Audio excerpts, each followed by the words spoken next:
In 1973, a young Steve Jobs filled out a job application that would one day become a symbol of humble beginnings for one of the greatest innovators in history. A rare artifact from the early days of the future tech giant set to go up for auction through golden auctions. But why is this piece so important? And how does a simple document tie into one of the largest technological booms in human history? These are the treasures of history.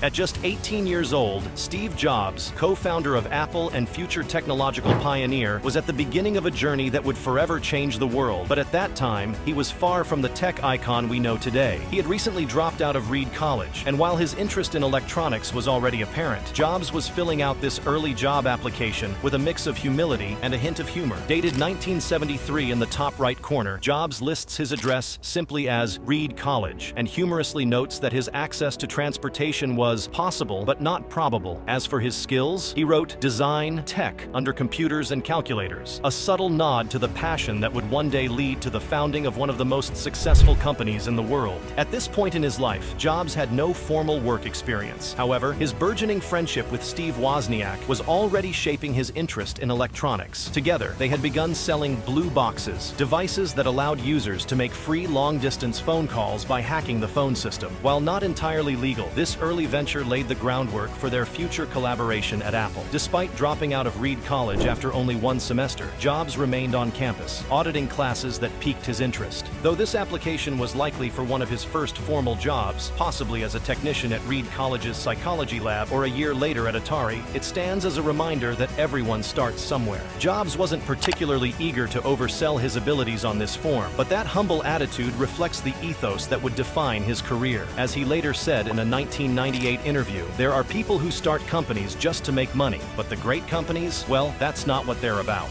Just 3 years after filling out this job application, Jobs and Wozniak started Apple Computer Company from the garage of Jobs' parents' home in Los Altos, California. They began selling the Apple I, one of the first personal computers, which would soon lead to the revolutionary Apple II in 1977. This was just the beginning of what would be a monumental career, and it all started with this job application. So if you like this piece, and many others like it, go to treasuremarket.com, and don't forget to like this video, send it to a friend, and subscribe. You won't want to miss out on any exciting videos or treasures from history.